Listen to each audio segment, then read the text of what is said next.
It is 5 o'clock, and I call to order the meeting of the City Council of the City of Victorville. And the City Council sitting is the Library Board of Trustees, Southern California Logistics Rail Authority, Southern California Logistics Airport Authority, successor agency to the Victorville Redevelopment Agency, the Victorville Joint Powers Financing Authority, the Victorville Water District, and the Victorville Housing Trust, and also the opening of the special closed session meeting. May we have roll call, please? Councilmember Kennedy? Here. Councilmember McEachron? Here. Councilmember Negretti? Here. Mayor Pro Tem Cox? Here. Mayor Garcia? Here. This is the time when we have public comments, but I don't see anyone in the audience that needs to address the council. So I will call for the declaration of closed session by our city attorney. Thank you, Mayor Garcia. We have 4 closed session items this evening. One is for the Airport Authority. It's existing litigation pursuant to Government Code 54956.9D1. It's the SEC versus City of Victorville case number, and specifics about the case set forth on the agenda. We then have 3 City Council items. One is also related to the same litigation under Government Code 54956.9D1, the SEC litigation. The next City Council item is a anticipated litigation pursuant to Government Code 54956.9D2. 1 potential case is involved. And then lastly, we have, as part of the special agenda, a conference with legal counsel, anticipated litigation under Government Code 54956.9D4. And the name of the case is Under Seal versus Under Seal. That is a whistleblower type piece of litigation. To the extent there's reportable action, we will provide a report either at the conclusion of the closed session or at the commencement of the 6 o'clock meeting. Thank you. We will recess to closed session, and regular session convenes at 6 p.m.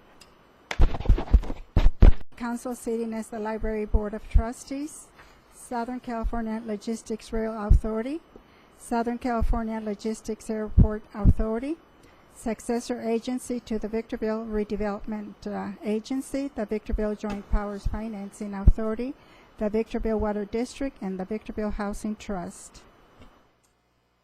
May we have roll call, please? Councilmember Kennedy? Here. Councilmember McEachron? Here. Councilmember Negretti? Here. Mayor Pro Tem Cox? Here. Mayor Garcia? Here. May we have the closed session announcements by City Attorney? Thank you, Mayor Garcia. We had 4 closed session items this evening. One for the Airport Authority, listed as Agenda Item A, pursuant to its existing litigation, pursuant to Government Code 54956.9D1. The case name and numbers that are set forth on the agenda. We have a sister item to that as Item B on the City Council agenda, also existing litigation, the same litigation. Then had anticipated litigation for the City Council pursuant to Government Code 54956.9D2. There's no reportable action with respect to that item. And the last item was pursuant to the special meeting notice, which was conference with legal counsel anticipated litigation pursuant to Government Code 54956.9D4. That case is Under Seal versus Under Seal, and with respect to that, the council unanimously voted to intervene in that litigation, so long as there is no cost to the city to do so. With respect to the other 3 items, there is no reportable action. Thank you. We will now have the invocation, and it will be delivered by Pastor L. Zorn of Victory Christian Center. And following, we will have the Pledge of Allegiance that will be led by Police Chief Sam Lucia. Please stand.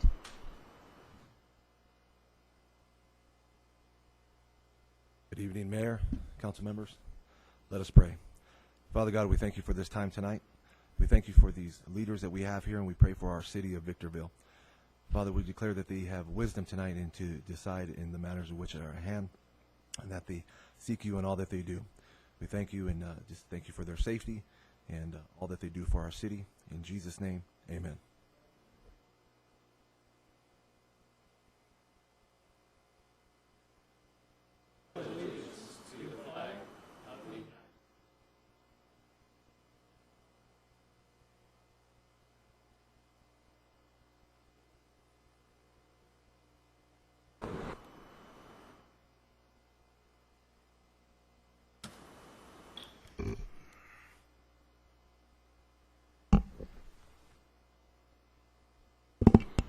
We have two presentations this evening. The first one will be introduction of Battalion Chief Tim Porter by Fire Chief Dan Muncy. And secondly, we will have a presentation to the City Council from Dreamers, Visionaries, and Leaders Project.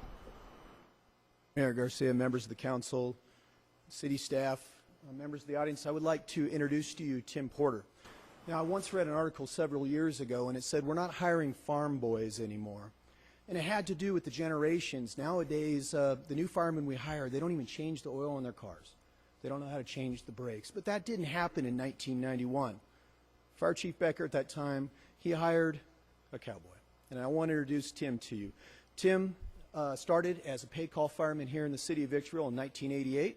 In 1991, he was hired full-time as a firefighter. He met his beautiful wife, Paige, and they bought their first house and only house in the city of Victorville between Green Tree and Nisqually Road. Tim has 3 children, one of us which is with us here today, Erica, you can wait, who's going to school to be a vet tech, Andrew, who served in the Army both in Iraq and Afghanistan, and Cody, who is in the Marine Corps. When I heard Tim was going to test for battalion chief, I knew who I wanted to come out number 1 on the test. I met with Tim, I worked a little bit with him, but I made sure I didn't participate in the process because I didn't want to influence it. And when they told me that I was getting Tim Porter, I couldn't have been a happier man. This guy has local knowledge, he has a strong desire to be a servant to the people that we serve, and just a wonderful individual. Thank you very much. Tim, do you have any words to say? I'd like to say that it's an honor to be back in the city. As Chief Muncy said, I started my career here back in a long time ago, '98. And I left for a few months once we transitioned over to County Fire, and I'm back now. Looking forward to serving the citizens and the people of the community. Thank you. Tim will be assigned to the Victorville Division, be assigned to Station 311 on 24-hour shifts. And during his battalion, which he covers, if there's any major incidents involving more than 2 fire engines, Tim goes on scene and coordinates, along with all the administrative duties that's involved with that position. Thank you. Welcome. Welcome, Tim. Thank you and welcome.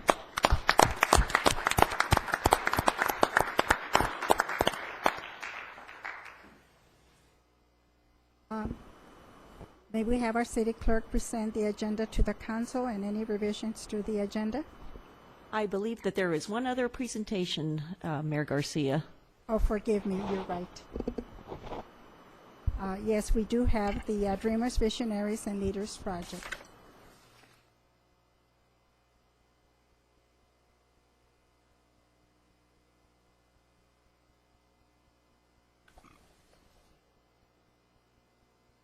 Good evening, and I think we have a video that's going to play, a little short video that's going to play for you.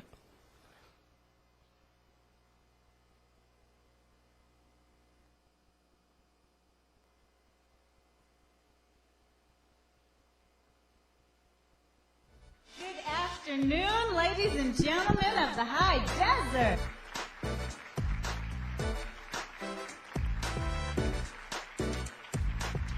It's my honor to join you today in the celebration. The acceptance of this dedication was extremely humbling to me.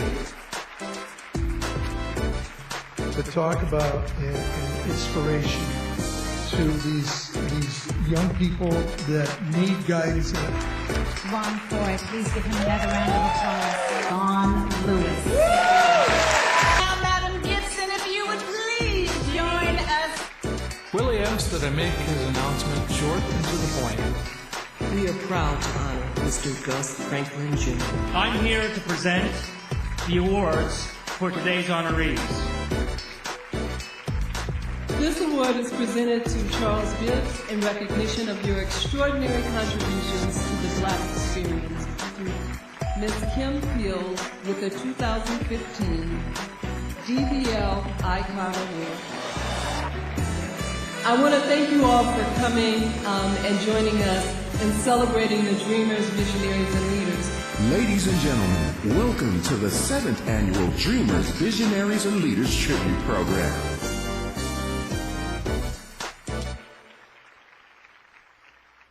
First of all, I want to say thank you for this opportunity to present our appreciation to the mayor and to the city council for your support of DVL. I'm Regina Weatherspoon Bell, and I'm the founder of Dreamers, Visionaries, and Leaders. Since 2009, we have been celebrating multicultural contributions to our American history, and we've been doing that through celebrating Black History Month and Hispanic Heritage Month as well. For the past 2 years, the City of Victorville has supported us by showing our Know Your History DVD and making that available to the public for the month of February so that they can come in, and it's a 12-minute video that has a lot of historical facts. It's narrated by local citizens who we honor for their professional accomplishments as well as their community service. To date, we have recognized and honored 144 citizens in the high desert. Tonight we came before you. We brought packets for you that kind of capture all of the things we were able to accomplish for the month of February this year. But tonight we came to say thank you for your continued support. We hope to further engage the City of Victorville. I want to also say a special thank you to Councilmember McAkron for showing up at our tribute, which is what you saw in the video. That is our tribute program. And we really appreciate you being there, making those special presentations to the Lifetime Achievement honorees. But I also wanted to introduce some people to you who helped to make this possible, because this is not a small feat that we do. We have since grown since 2009 to not only doing community activities and events which are made free to the community, but we also have developed a scholarship program. Last year was our first year of funding our scholarship program. Our intent was to fund 3 $500 scholarships. We wound up funding 6 $500 scholarships, and this year I'm happy to say we will be funding 10 $500 scholarships. So we are growing. We are really committed to building legacies and to helping our youth achieve their highest goals through education. These things are not accomplished by a single person. I've been blessed with a wonderful team, and tonight all of that work that you saw, those wonderful clips that you saw, have been made possible by the people who stand behind me, and I just want to introduce them to you. I have Maggie V, who stands as my right and left hand. I have Jennifer Bormatino, who is part of our team. I also have Yvonne Hernandez. Yvonne serves as the photographer. I also have Ben Johnston, who also serves as our official photographer. But I'm really proud of, and I've got a young man who's sitting in the back, but Clorinda, will you come up front, please? This is Clorinda. She is one of our interns. She has been with us since you were, what, about 11? Mm-hmm. About 11 years old. My son, who's a little shy, Grayson Bell, will you stand?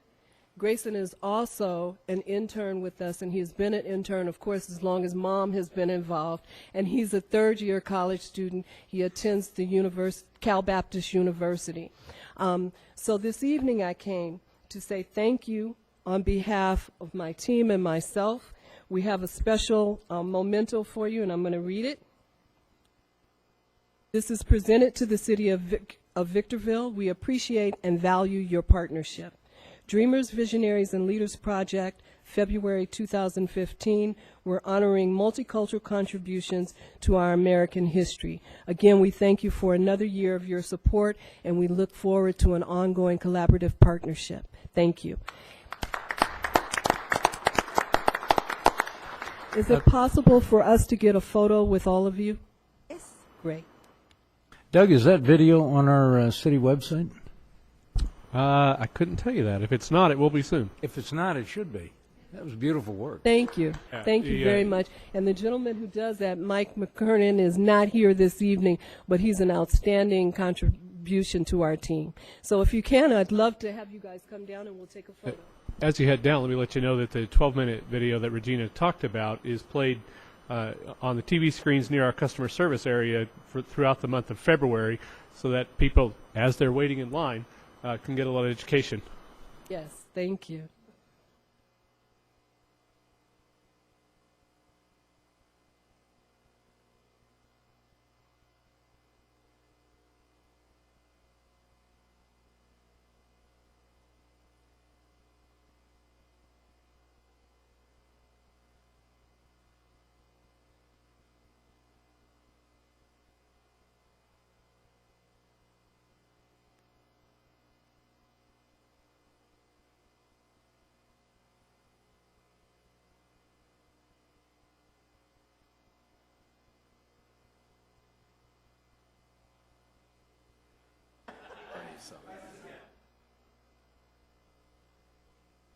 for a concert.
Okay, I think we're back on track here.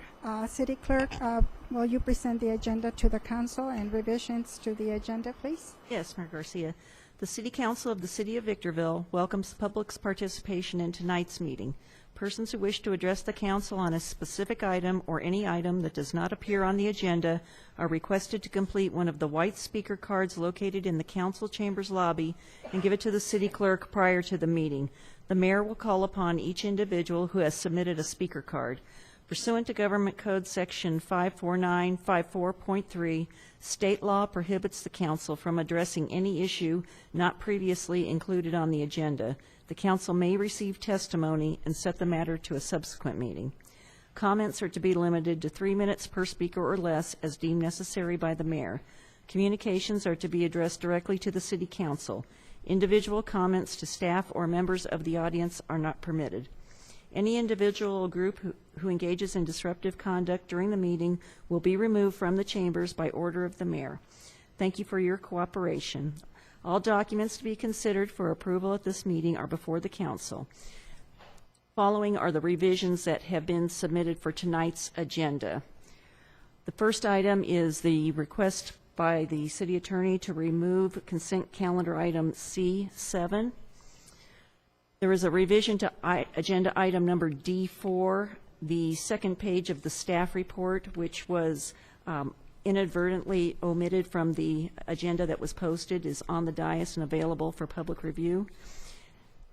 On item number D7, there are several emails that have been received in the city clerk's office regarding the renewal of the Redflex contract. And those items have been available on the dais and for public review, and those are all the revisions I have, Mayor Garcia. Thank you.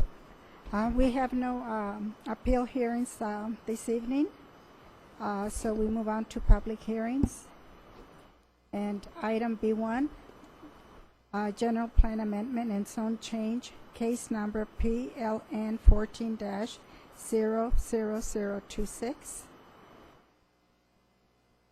I open the public hearing.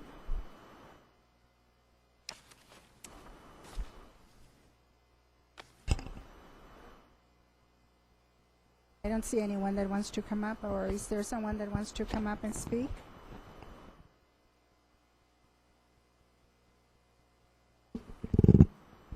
Seeing none, I close the public hearing. Do we have any council members that want to speak or comment?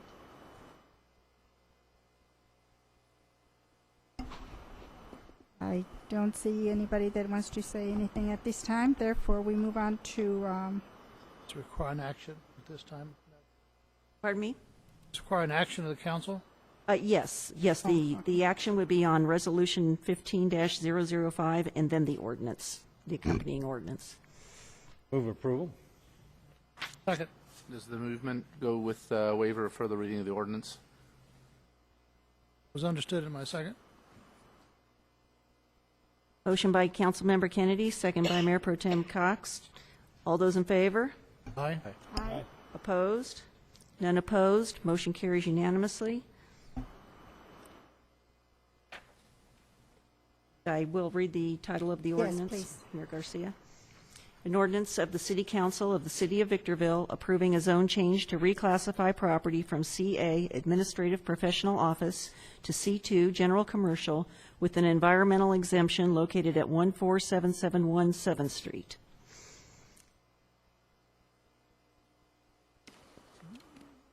For the introduction and first This reading? would be to introduce and waive further reading of ordinance number 2332. So move.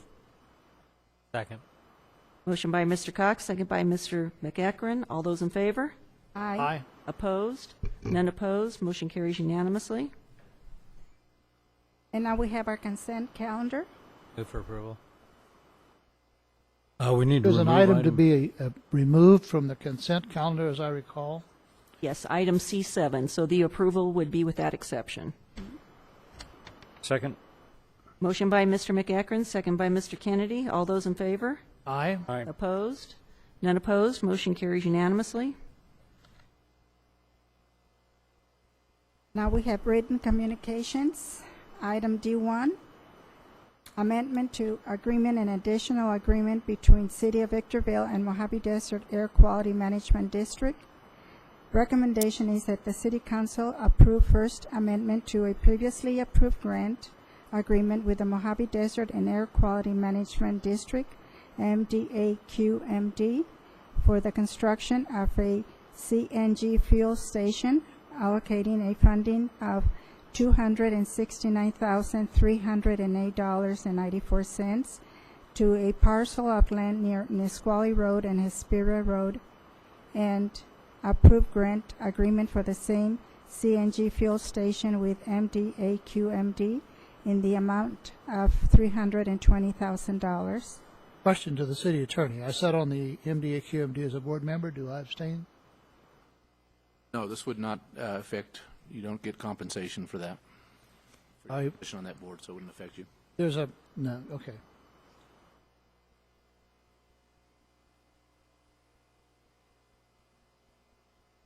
I'll move for approval.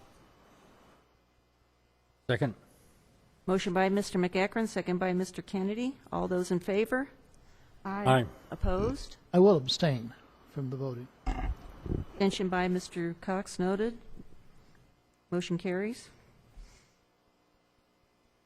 Now we have item D2, Water District Warehouse Blackwell Project. Recommendation is that the Victorville Water District Board of Directors award a contract to Broughton Construction in the amount of $304,837 for the Water District Warehouse Blackwell Project. Move for approval. Motion. Second. Motion by Mr. Cox, second by Mr. Kennedy. All those in favor? Aye. Aye. Opposed? None opposed. Motion carries. Item D3, emergency repair of sewer line. Recommendation that the City Council ratify payment to Apple Valley Construction, Inc. in the amount of $41,791.24 for the emergency repair of a sewer line near Hangar 747. Move for approval. Second. Motion by Mr. McEachran, second by Mr. Negrete. All those in favor? Aye. Opposed? None opposed. Motion carries unanimously. Item D4, amendment to agreement Butsco Utility Design, Inc. Recommendation that the City Council approve amendment number 6 to the General Services Provider Standard Agreement with Butsco Utility Design, Inc. to authorize an additional one-year term for fiscal year 2014-2015 and incorporate the automatic successive one-year renewals thereafter under the same terms and conditions until either party terminates pursuant to Section 21 of the agreement. So move. Second. Motion by Mr. Kennedy, second by Mr. McEachran. All those in favor? Aye. Aye. Opposed? None opposed. Motion carries unanimously. Item D5, waste tire enforcement grant application. Move approval of Resolution 15-009. Second. Motion by Mr. Cox, second by Mr. McEachran. All those in favor? Aye. Aye. Opposed? None opposed. Motion carries unanimously. D6, traffic signal coordination plans for Bear Valley Road, Nisqually Road, and La Mesa Road. That the City Council approve a professional services agreement to Albert Groover and Associates for preparing traffic signal timing and coordination plans for Bear Valley Road, Nisqually Road, and La Mesa Road in the amount not to exceed $87,990. Madam Mayor, I have a question of staff. Yeah, so do I. Go ahead. Well, the question I have of staff, this timing, my understanding in the past is that the yellow light or the left turn lanes is totally dependent upon the posted speed limits unless there's dangerous conditions that allow the traffic adequate time to get through. Is this what they're checking? Because we have had complaints. Another matter that on red light cameras that we have set them too low. And we've asked the question before, can we arbitrarily set them, or are they professionally set in accordance to some standards? I would ask for an explanation from the city engineer. There is a minimum standard. It's in a Caltrans manual. A minimum yellow light alignment is based on the posted speed, and all of our signals in the city meet at least that minimum standard. There are a few where we've increased the yellow time if there's a need for that, but this study really goes beyond that. It's a coordination study for these roads. But to answer your question, yes, all of our signals meet the minimum yellow time. We've verified that. Brian, my biggest concern, and I brought this to your attention, to Sean's attention as well, emergency vehicles obviously have to use Bear Valley Road. And it tends to occur that when that happens, it throws the signals off between Mariposa and Amargosa, specifically at the lights on the bridge on Bear Valley Road. And what I've noticed is that you might get a green light going westbound on Bear Valley Road at Mariposa, but the light there on the bridge stuck. And what you all have told me is that's controlled by Caltrans. Is this going to solve that problem? Because I don't know why we'd be spending this money if it's not going to solve that problem. This is simply a timing and coordination plan, but I'm planning on budgeting next year to make a change at the Caltrans signals similar to what we have at the Nisqually interchange. What we did at the Nisqually interchange is we put a different kind of controller in the Caltrans signals that's compatible with our controllers, and we have communication between our controllers and their controllers. What that means is they're all on the same timing plan and they're on the same clock. We have the same timing plan at Bear Valley Road, but they don't communicate. The Caltrans signals don't communicate with our signals. And I'm budgeting for next year to solve that problem. So we could get that implemented in the next fiscal year. Whenever there is a preemption by an emergency vehicle, it will upset the timing. It may take a few cycles for it to get back to be synchronized again, but this would solve the problem. Okay, and I think from my perspective, I doubt that there's a council member up here that would have a problem with this. Doug, can't we get this sooner? I mean, why are we having to wait to budget for something like this when I don't know of any council member up here that would not have expected this prior to now. We should have already had this in place. Why is it that it's okay over on La Mesa and Nisqually, but all of a sudden on Bear Valley Road, which should have seen relief, but by the way, when I drive up and down it at 4 o'clock in the afternoon, it's as worse, if not, or it's as bad as it was back before La Mesa and Nisqually interchange opened. We shouldn't be experiencing this. If this is something that the city needs and it needs to be budgeted, the council needs to approve an appropriation, we ought to be doing that right now instead of waiting until next fiscal year. Yeah, we can certainly step that up. There's no problem in doing that. If your question was about that, if it's about this timing item on the agenda right now, there's a different answer. But well, that's not this issue, but right.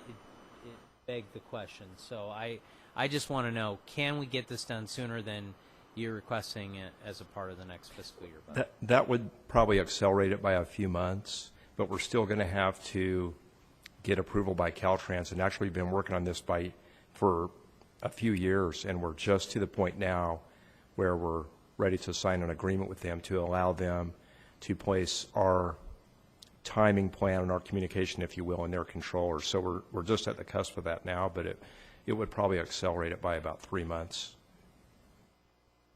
If I, just as a follow-up, if we can bring that back so we can do that, if the council so desires.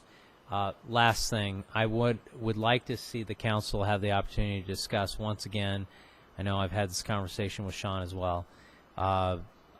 I don't know how many years ago it was where we had a joint meeting with the Hesperia City Council about moving the off-ramp on the Hesperia side up west on Bear Valley Road up onto the bridge, and the on-ramp the same direction in order to facilitate traffic flow.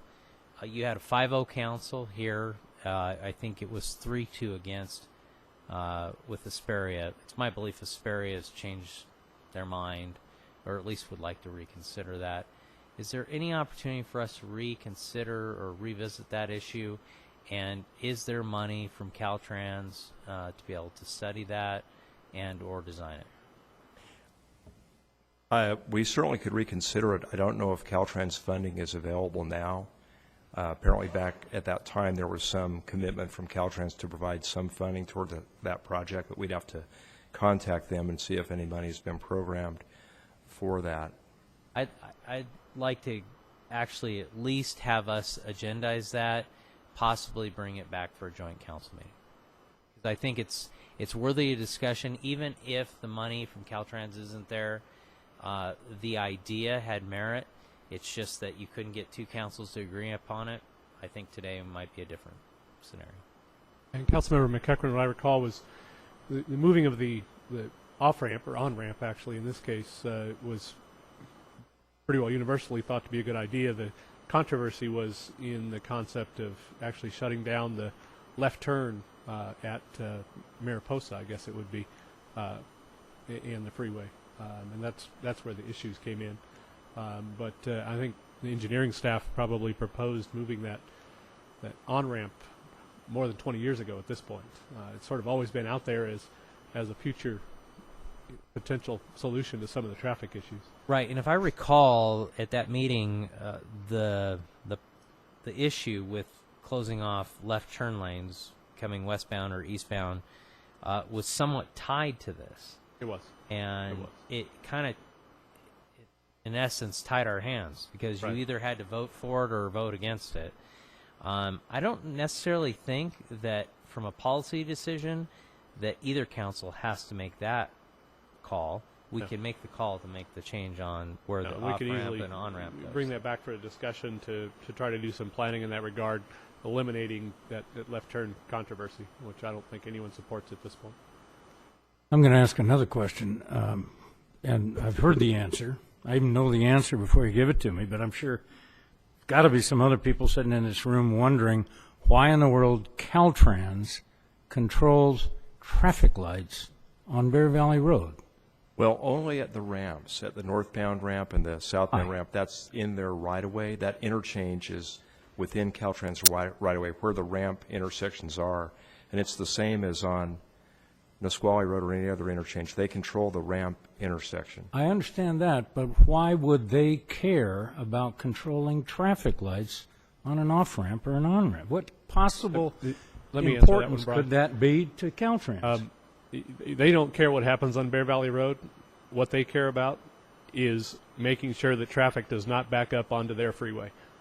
That's their only concern. They could care not less. Working. It's not about Bear Valley Road. It is not working. He's 100% correct. I didn't say it was working, but they really don't care, and I don't mean this to sound callous. They really don't care what happens on Bear Valley Road.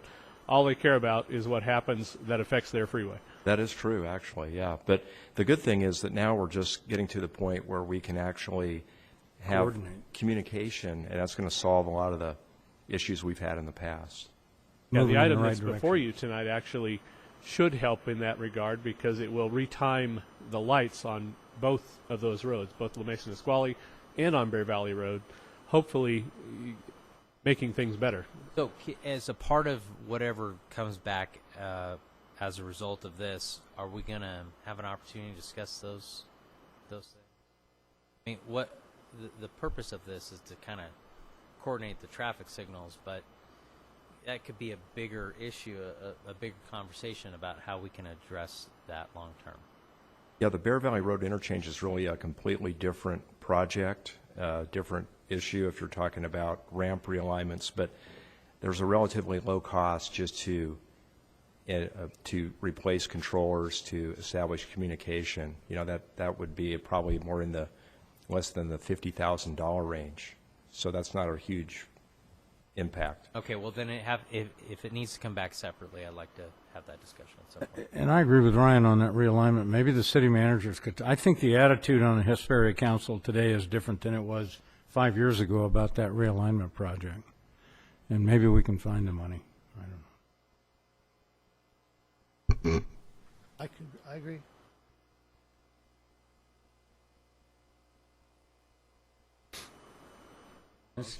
Mayor Garcia, I do believe there is a speaker card on this item that's been For submitted. D6? 06 and 7. You're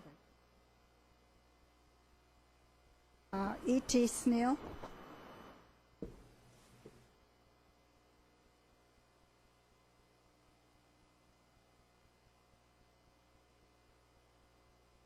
E.T. Snell, Apple Valley, political activist, investigative political reporter. I've been going to meetings for years, folks, and what we need here, I'm glad you snapped to Caltrans because, gentlemen, the buck stops here. That's your city. And what they do with it, if they run the traffic all the way to San Bernardino, it's still your city. You're still responsible. So I'd be calling your little city attorney over there and say, hey, wait a minute, this is our city and they're ruining it. If you guys took, now I'm from Irwindale originally, where I started my political activism in the 70s. We had a city engineer over there that was dialed and tuned in. I have no idea who's running your lights, who's running the traffic patterns. My God. It's I've been around the desert since the 80s. You get stuck on Bear Valley, dude, and it's over. Don't have a hot smoking Dodge pickup truck because you're not getting through town. You guys what you need to do is go out and get some outside consultants that know what the hell they're doing because you got big traffic problems there. Get some guys that their neurons are firing and, that'll say, wait a minute, you got your city attorney over there. That guy's got that's your pit bull, dude. You can turn him loose on these people. Instead of the situation is now, that's turned on us. You ever try to drive through Victorville in some of the areas? Using some of the off-ramps? You almost got time to cook an egg on the sidewalk, coming down off Mojave and making a left there. And then if you're coming the other way, 2 seconds, one car, bam, whoop, it's red. It's common sense. You ought to pass a city ordinance right now, stop this horse manuring around, and make all lights, orange lights, 4 seconds. Does that sound feasible? I mean, we got to put this back together. And that traffic down Bear Valley, if you go talk to Carlos Alvarado, it was, from Irwindale. Boy, he had stuff dialed in, and wow, because I don't know whether it's done for business, if it's just done for evilness or out of stupidity or what, but there are a lot of ways to resolve this problem, and I'm just hoping we can get it together. Thank you. Thank you, sir. That's the only card that I had for 6. Madam Mayor, I'll move approval for the second. Motion by Mr. Kennedy, second by Mr. Cox. All those in favor? Aye. Aye. Opposed? None opposed. Motion carries unanimously. Now we move on to D7, red flags statistical review. And do I call for the cards first? Or do we have the presentation first? Okay. Are you going over cards first? No, you Okay, we're do going to the have pres- a. first. Then we'll do your presentation. Then we've got a comment before we turn it back over to the council and public. Okay, good evening, Mayor Garcia, members of the City Council. My name's Sam Lucci. I'm the police chief assigned to Victorville. I represent the Victorville Police Department.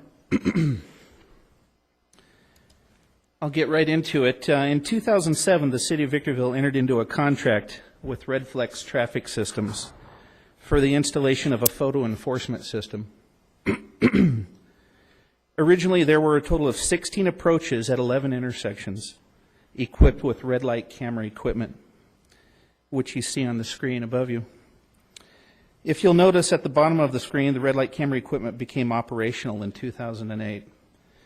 A little explanation. Approach is a direction of travel.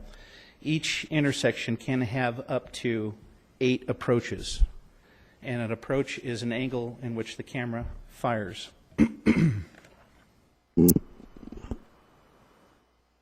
2010 marked the first amendment between Redflex and the City of Victorville, which was number 1, to extend the term of the contract, and number 2, to modify the contract, which included the removal of some designated approaches. 6 out of 16 approaches were removed, which are highlighted in yellow. Give you a chance to look at those. What you see in this slide is every intersection and its respective red light camera approach in operation since 2010. There are 7 intersections with a total of 10 approaches. Before I get into some actual statistics, I want to share with you the primary collision factors, or what we call PCFs, commonly associated with collisions at traffic signal controlled intersections. California Vehicle Code Section 22350 is the primary collision factor that is most often assigned to what you would see as rear-end collisions involving intersections. California Vehicle Code 21801 is a right-of-way violation. Those would be your broadside collisions or T-bones and your head-on collisions. California Vehicle Code 21453 A and C are your red light violations, either running a circular red or a red arrow, and those would also produce broadside collisions and head-on collisions. As you can see, since 2009, reported collisions have dropped significantly at intersections equipped with red light cameras. This graph not only shows you the data in the 6 years since red light cameras were installed, but it also shows data from the 6 years prior to the red light cameras being installed. You're probably wondering what the data shows at intersections without red light cameras. Included were other like intersections that experienced large volumes of traffic that do not have red light cameras. As you can see, there was a noted decrease in those intersections as well. We are seeing a significant reduction in reported crashes, not only at red light camera intersections, but citywide. Is that because of Redflex or the red light cameras? This data shows the count of all reported collisions citywide by year. The blue column marks 2008, which was the year the red light camera equipment became operational. This data shows the total number of citations issued by Victorville deputies.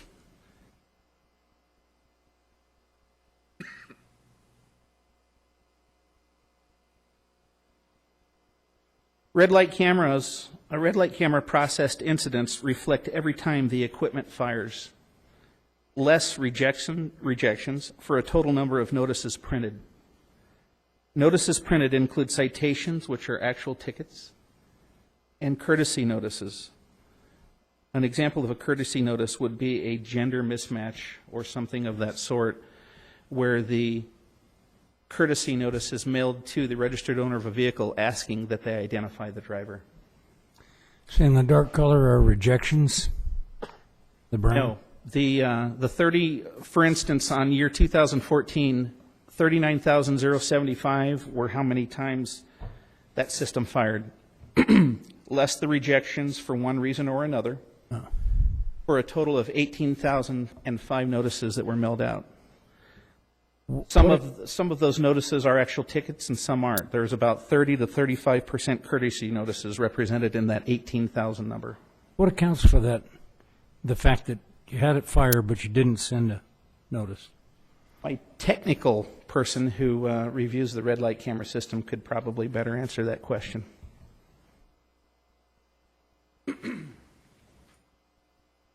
Majority of my rejections are based on weather, sun glare, paper plates. We can't issue a citation with paper plates. Multiple vehicles blocking the view of the limit line. If I can't see the vehicle actually committing it at the limit line, I reject it. Photo quality is a major rejection. Were any of those people that came in and appealed it directly to you, or does that come later? That comes later.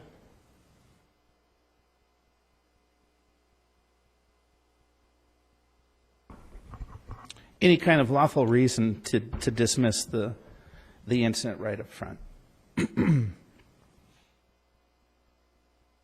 As I mentioned, I don't know if you caught this, but out of the 18,005 notices or tickets sent out, 30 to 35% of them are courtesy notices. I thought this was an interesting bit of information that the citizens and the council might like to see. The three numbers are percentages of the total number of citations issued. As you can see, 27% were issued to Victorville City residents. 72% were out of other California residents, and then 1% was out of state. Would that be, what, Apple Valley and Hesperia? Or? Correct. Anybody that doesn't live in the city of Victorville would be your other California resident. What are we seeing in other high desert cities? Although not as drastic, we're also seeing a decline in Hesperia in some of our neighboring cities. I chose to compare Hesperia's collision data from 2002 to present, and also Apple Valley's, because they're bordering cities. They probably are they are the biggest cities up here to compare to. I just wanted to answer the question, what are other cities seeing? And they're seeing a decline as well, but not as drastic as Victorville's. Excuse me, I'm fighting some allergies. This is the count of collision data since 2002 for the town of Apple Valley as well. Any questions that I can answer for the council? Yeah, I have one. Lots, probably. But I figured you did, Mr. Kennedy. Start with one. I've done some reading of studies, and I've been looking at, I Googled a bunch of them, and they're all over the place, depending on what the outcome they were after. There is a for or against, but none of them showed any kind of results like this. None. In fact, most of them say, there wasn't a whole lot of difference. How do you account for this kind of a dramatic reduction here when nobody else seems to be experiencing that? Any idea? Well, is this as a result solely because of red flags? I don't know. It could be other factors such as advanced vehicle technology, computer traction control, anti-lock braking systems, a more behaved driving force. Those are all factors. But one thing... Also be factors in Hesperia and Apple Valley, right? Absolutely. Absolutely. I think what you're asking me for is, do I think it's the red flex system that's causing the dramatic decline? I don't know, but since 2008, that's the data. The behavior has changed. I think so. I think it has had an impact. Is it solely responsible? I don't know. I can't answer that.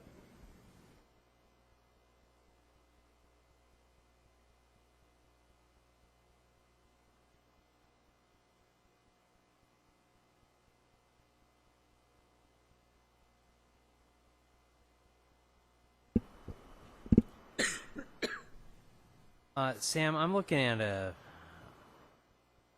memo that came from Sean McGlade on March 11th of this year. Indicates that current amount owed to Red Flex is north of $1.1 million. And I don't know if this is a question for you or a city manager, but in essence, that becomes a liability to the city. Is that not true? That is not true, actually. And that is not a question for me. No, it's not. The way this works is only the amount collected from citation goes to pay that debt. At the end of the contract,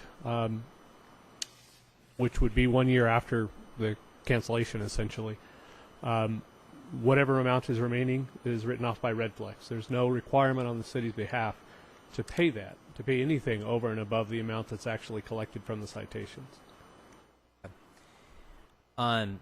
Well, that's good to know, because I'd hate for us to have that as a future liability, much like our retirement issue that we were addressing at our last council meeting. But Sam, more on the issue of the particular intersections and the ones that currently are monitored by cameras. Are there any that you would say make sense versus don't make sense? They all make sense. They all don't make sense. Can you? That's a very good question. There are intersections that are equipped with Red Flex equipment that produce, in comparison, produce very little citations. Intersections that, quite frankly, if you remove the Red Flex systems, we probably wouldn't see a change. There's two in particular that I can name off the top of my head. One is Green Tree and 7th. Very low producer, relatively safe intersection. The highest producer is Bear Valley and Amargosa. And personally, I have seen some positive change there over the years. And again, I don't know if it's directly reflected to the Red Flex system, but there has been some improvement. The next least producing intersection is D and 7th.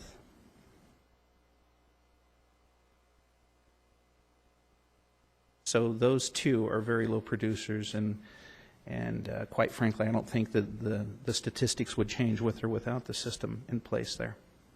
Okay, and then a follow-up question to that. Assuming you didn't have red light cameras today and you just had your patrol officers on motorcycles, could you not affect the same change? Well, without red light cameras, our deputies would periodically monitor driver behavior at intersections previously equipped with red light camera equipment, but certainly not to the extent that a 24-hour camera can do. And that's understood, but I mean, currently, how often do the patrol officers on bikes monitor intersections with lights and actually pull people over for frequently? Because I mean, I see them pulling people over for speeding tickets, but I don't ever see them pulling them over for red lights. No, it's frequent. Running red lights. Do you have data that can be provided to the council on that? I don't have that data tonight. I can produce that data if that's what you want to see. Because I'd like to see, you know, what they're doing along those lines at other intersections that aren't being monitored by the red light cameras. Again, and you know better than I, but when I do see them out there, it tends to be that they're more focused on people speeding down Green Tree Boulevard, which I'm sure some of us will all attest to. We see them there, or Bear Valley Road, but not so much at intersections where they'd be running red lights. The deputies often will focus on the areas where we're seeing the most collisions. And quite frankly, at those intersections, we're not seeing as many as we used to, so you won't see them working those areas. Their mission is to analyze the data, find out where we're having the injury collisions, and those are the areas that they're trying to get people to slow down at. It's generally California Vehicle Code Section 22350, or speeding, unsafe speed, that's producing most of our crashes.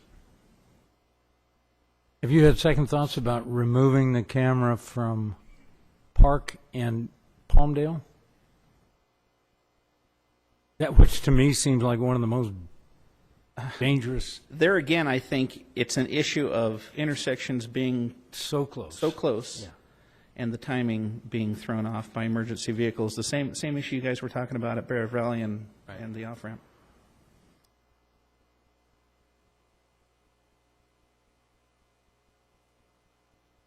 Doug, exactly what are you looking for the council to do? So, we're really looking for direction. The council, if the council would like to extend the contract, it can simply extend on its own. If the council would like to cancel the contract, we do have to give a 30-day notice, which you would need to give late in May. The purpose of tonight's meeting was simply to present the data and get some direction from council on how you'd like us to proceed. My recommendation would be to go ahead and take the public comment and then have some discussion at the council level on if there's a desire to continue with any red light cameras or not. If the answer is no, then that's a fairly easy thing to accomplish. If the council does have some desire to retain some of them, perhaps eliminate some of them, you could give us further direction on working with Redflex to either modify the contract. I would actually have a different recommendation that we actually cancel the contract or allow the contract to cancel, renegotiate. But that's a discussion for another night, depending on what the council's desire is. So before we get into the public comment, I did have a bit of a statement I'd like to read just to help kind of frame the discussion. Thanks, Sam. And the reason for this is because I don't see a packed house like we have in the past for red light cameras. I don't know if that's good or bad. But this has been an issue that has become very volatile at every one of the meetings. So that's the only reason why I wanted to make a few statements and to kind of go over some of the facts that we do know. This has been contentious and contentious. Mr. Kennedy and I had a bit of a banter back and forth as to whether I meant contentious or contentious, and frankly both work. Just to go over some of the facts that I think get lost in the public opinion, the city receives no revenue from these cameras. There's only a small cost recovery to cover the staff that work on these things. The intent from day one was for traffic safety. There was a discussion about potential for revenue, but it was never the overarching desire, nor has there been anything other than that cost recovery. The reduction in citations, the reduction in accidents, seems to indicate that the cameras have been effective in reducing crashes. That's good. I can attest that at Bear Valley and Amargosa, there's been a reduction or pretty much an elimination of what was gridlock on a regular basis at that intersection, and I would attribute it to those red light cameras. But there are negatives as well. Obviously, a significant portion of the population, as we've heard every time, doesn't like these. They're opposed to their use because of the perceived unfairness at not having an officer, basically having a machine write a citation for you. There's an unfairness in the amount of the citation. It's $489. What the public may not know is that the city council doesn't control that. That's controlled by the state legislature. We don't have any way to affect that dollar amount, but that is an unfair dollar amount. So it leaves the council in really a very difficult situation. There's no necessarily wrong answers here. There's good reasons to cancel the contract. There's good reasons to continue with the cameras. One thing that has happened in the past that I hope doesn't happen tonight is our police chief has been attacked for statistics. And people like to cite that, well, statistics can be skewed. Statistics can be used to display whatever you want. In this case, Captain Lucia, our police chief, is a man of integrity. He's built his career over these 20-plus years on that integrity, and all he did was simply pull the data from his system. There was no manipulation, so I hope that doesn't come up tonight. And I hope he doesn't get attacked for presenting data that may not support what you do support. So, lastly, as I mentioned, the council has a very tough decision to make based on these positives and negatives. The cameras are effective but unpopular. Keep in mind, members of the public, I implore you to keep in mind that no one in this council was here when the contract was originally approved in 2007. Mr. McEachran was here in 2010 when there was an amendment, but that amendment was approved based on a lesser of two evils. There was nobody really in favor of the cameras at that time. So if you're worked up about these red light camera tickets, no one sitting up here is responsible. They're not your enemy. They're here to hear your concerns and make a decision on how we're going to move forward. So with that, I appreciate the indulgence of letting me hopefully frame the discussion to a positive way. Mayor Garcia, if I might too, I just want to add one other piece of information. There is recently introduced in the California legislature a bill seeking to eliminate red light cameras, and it would have the effect essentially of eliminating them 2016. And with respect to contracts in existence, it would require that the city do an annual report as to the effectiveness of that camera in order to keep it in place. But no indication as to which way that's going to go. It's being authored by Assemblyperson Harper, and it's bill number 1160. But again, it's just been introduced, and we don't know where it's going to go. So we don't know for sure if they will be No idea, and there's no indications which way it's going to go. Totally. Sorry? They will be discontinued, or If the bill's passed, we don't know which way. All I'm saying is there is a bill pending. It's a statewide concern, and Assemblyperson Ziefman introduced a bill. So you won't know until 2016. you won't know until later this year. Well, I do have some comments and questions, but if you have cards, I'd rather hear from. Right now we're gathering testimony, and I think all the testimony is meaningful, and those individuals who want to speak to this item, I'd like to hear what they have to say. Okay. First of all, I have E.T. Snail, item D7.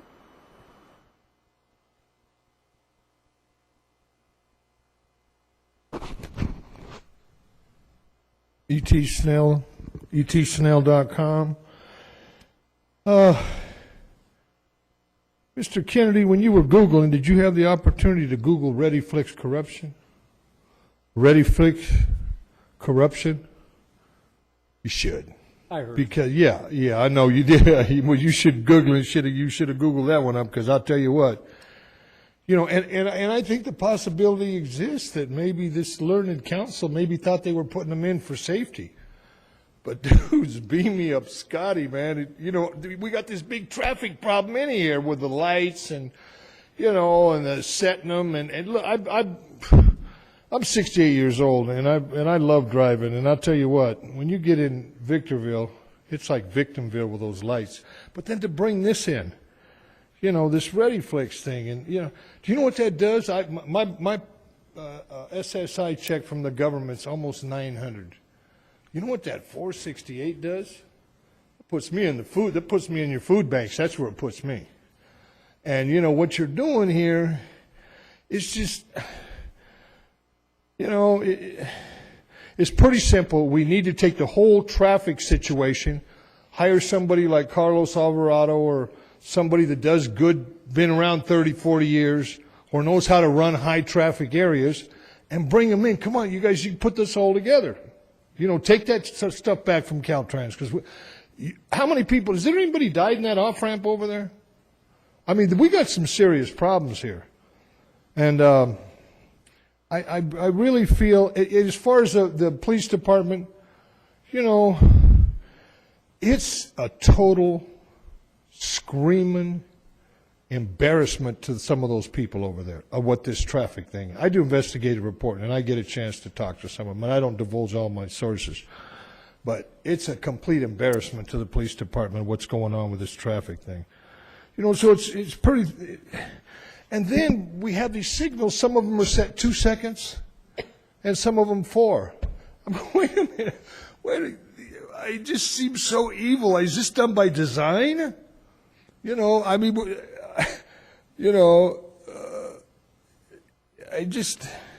I appreciate your giving me the opportunity to speak, but this ReadyFlix is a joke.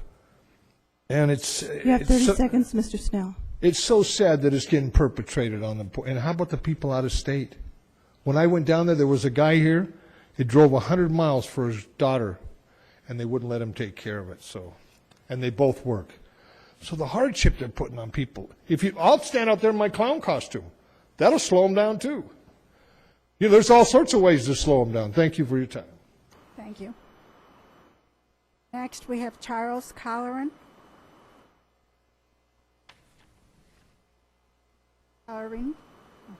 Sorry about that. Good evening, Madam Mayor and gentlemen of the City Council. I have property in Victorville. I lived in Victorville. I've been up here since 1968. I was discharged from George Air Force Base. And the traffic up here, the reason the issuing of tickets and the red light citations are lower is because if you get on Bear Valley Road headed west from approximately Cypress west to the freeway, you can't go but 2 miles an hour. It takes you 45 minutes on any evening after 2 o'clock. And I don't think the red light cameras are fair to the people, because as soon as you go over the freeway, if you don't get stuck in an intersection, you get over the top of the freeway and the light will turn. Somebody will be making a left turn, you're behind them, and only 2 vehicles making that left turn, and you get stuck in the middle, and there's the flash of the camera. And what does that do to your attitude on Victorville? There's also over there on Hesperia Road, if you're in the left turn lane on Hesperia Road, there's a double left turn lane. People making a left, I went by there 3 times this week. Twice I got caught in the middle. I was waiting for the flash. Maybe it was broke. I didn't get flashed. But they don't have enough yellow caution to let the people clear the intersection. The only people making money is Red Flex. And who gets the attitude when they're driving down the street? Oh, who wants to go Bear Valley Road because it's the city of Victorville and they don't know what they're doing? Like I said, I used to live in Victorville. I moved to Apple Valley for better reasons. And I hope you just eliminate Red Flex and keep some of our money in the city. Thank you. Thank you. Now we have Maggie Lowe. She had to step out, but still wants to speak.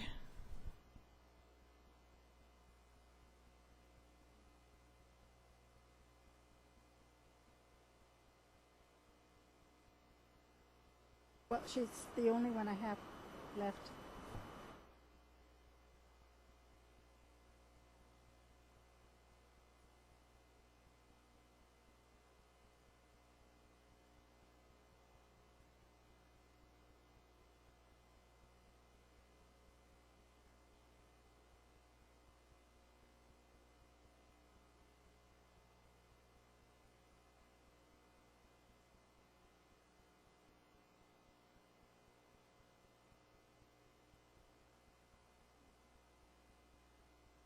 Okay, good evening, Your Honor and the Council.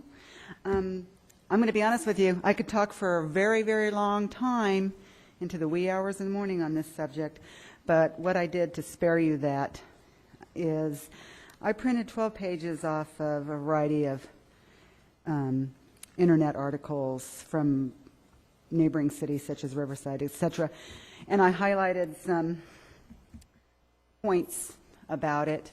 And I did not have time to make copies. I am going to leave it, and I'd like for you guys to just scan it, review it. But we could sit here and talk all night about studies and statistics, and at the end of the day, they really don't mean anything in my book, in my opinion. And I want to, about whether they're good or not good. And I want to tell you, I got one of the first red light cameras tickets issued in, I believe, 2009 or 10 at, where else? Bear Valley and Amargosa. I want to tell you how that played out in court when I pled guilty with an explanation. The court didn't even want to hear my explanation. The court looked at my driving record, my age, and said, 3 tickets since 1973. How do you feel about traffic school? I said, not real well. And he said, I don't blame you. He said, how do you feel about, instead of, I believe it was $462, how do you feel about $167? I said, I feel real good about that. I'll write a check today. Of course, then my insurance came due the next month, and I saw the point, and that's another penalty of that logic or illogic. And so I did the online traffic school. But I'm sorry, Doug, I can't remember if your last name's Roberts or Robertson. Robertson. Robertson. One of the few things you can do to upset me is call me Roberts. Well, I'm glad I asked for clarification. But I heard said earlier this evening that the red light cameras are not a money issue for the coffers of the city of Victorville, which I had heard that, and I'm delighted again to hear that's the case. But the fees are set by the state of California, and look how unfair it is according to these articles. $50 in New York, where the majority of the world's millionaires live, and here we are in poor San Bernardino County, and we're being asked to pay $400 or $500 for a red light camera. I have a problem with that. I have a problem with the cameras in general, but that's just an added contemptuous act, in my opinion. So that's how it played out with my red light. You have 30 seconds. Oh, that's it? Okay. Bottom line for me is, Captain Lucia knows I stand staunchly and firmly behind the Victorville Police Department, a.k.a. the Sheriff's Department. But I object to the red light cameras because Sixth Amendment of our Constitution, a right to confront our accuser. 10 seconds. And the Fourth Amendment, search and seizure. And I will always stand firmly and vocally on anything to do with our Constitution. Thank you. Thank you. That's the last card that I have. Go ahead, Eric. Thank you, Jim. Madam Mayor, I have a comment. And, looking at the agenda, if the request is for guidance, I'll simply state that I do not support red light cameras. I fundamentally believe the challenge is they do not stop traffic accidents. They, and the as far as the statistics go of why they were going down, they also seem to be trending back up. But, quite frankly, with my own pocketbook, those numbers also correlate to the recession. And when I look at the cost of gas, that did change my traffic patterns and how far I was willing to go and which stores I was willing to go. But those traffic cameras also changed my driving habits. Certainly I would just prefer to avoid them altogether. There's a lot of things we can do as a council to affect quality of life, and I believe this is one of them. If you look at the price or the cost of a ticket at $469 or whatever it was, that was the same amount of money that cost for me to put 3 boys into soccer last year with their shoes, registration, and equipment. If I had gotten a ticket like that, that would have meant no soccer for 3 great kids. And in this particular area, I said it while I ran for this seat, there's a challenge out there to keep the money we do have, and it's just not reasonable. So I am definitely not supporting this, keeping the red light cameras. Madam Mayor, I had some comments. One of the things that have occurred, and our city manager clarified a lot of it, none of us were here when that contract was entered into, but in looking at the record, at that time it was a safety issue. As far as I can tell, it was never a money issue. What has bothered me is the mass amount of misinformation and misunderstanding. This young lady talked about the constitutional rights. That's been settled in the court. It is solved. It has nothing to do with constitutional rights. It's not constitutionally protected. The courts have ruled against that. The appellate courts have ruled against that. Also, the amount of the ticket bothers me, but if a deputy gives you a ticket or you get it because of the red light, it is the same. And so the amount of the ticket has nothing to do with the red light. It is set by the state legislature. I can't imagine that a court who doesn't call a judge up for judicial review if, in fact, they're only charging $50 when the state legislature says otherwise. The judge has discretion. They don't have that much discretion. And our judges here have been reducing the red light cameras by almost half if there's a good reason or the person appears. The other question that I had asked very early of the city engineer, we continually hear letters to the editor, individuals saying that it's a trap because the yellow lights aren't set, they're too short, and yet the city engineer has testified over and over, privately and publicly, that this is set by a code that they follow. It is in accordance with the law, and I don't want the city council in the business of saying how long the yellow light should be, because I think we really would be subject to a lot of litigation the first time there was an accident at that intersection. And so we have the problem. Is it a safety issue or not? And this is why I'm glad we're having this meeting, so that we can get this information.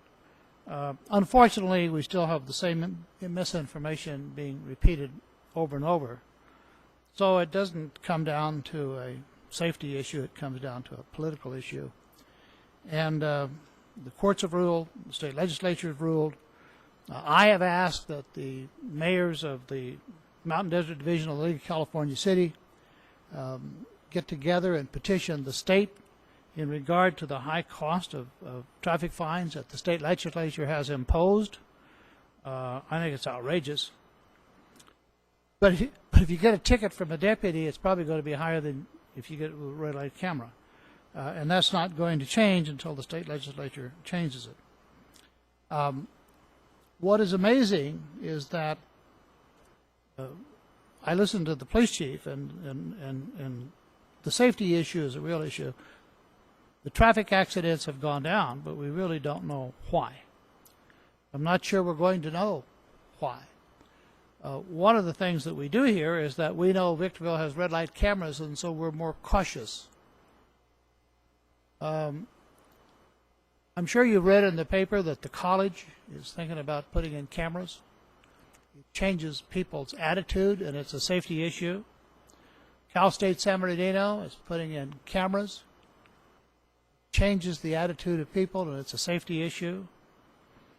City Council in Hesperia recently talked about animal control clinic, and a councilman who's against red lights or against the cameras indicated that they build it, they do want cameras because people have a tendency to be more careful, I think was his choice of words, when they know they're on camera. So if you read the articles in the Sun Telegram and the Daily Press, the argument is for cameras.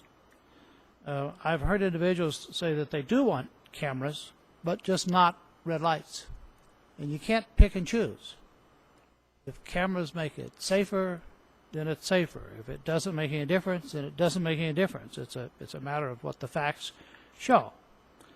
I can't think of anyone for a safety issue that wouldn't want the camera, especially if it's someone in you or your family that has disappeared or is missing, and a camera could correct that, or a crime that's committed, or a camera that's correct that, but you can't pick and choose when to use a camera and when not. And that's why the courts have said you can use cameras and they can be used as an enforcement tool. It's a safety issue. Now, that said, I wasn't here when they made the decision to put in the red light cameras, and I'm not an advocate of the red light cameras. What is so sad is there's so much misinformation, and the people who don't want them is just simply using the wrong information. Doesn't make me for or against the red light cameras. I'm still looking at the safety issue, what's best for the citizens of Victorville, what's best for the city. We're here representing the people. That's the only reason we are here. And it's interesting because I tried to do a survey myself. I wanted to know what the public felt about red light cameras. And here's what I found out. And I've been asking this question for about 6 months. Every individual that got a ticket is opposed to them, and every individual that didn't get a ticket is for them. And there you have it. Thank you.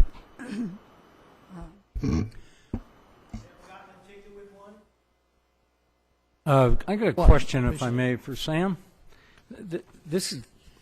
I'm looking at the graphs with the collisions dropping, and I'm looking at the bar chart with the notices printed. We've got more flashing incidents and more notices sent, while collisions are dropping like a rock. What do you think?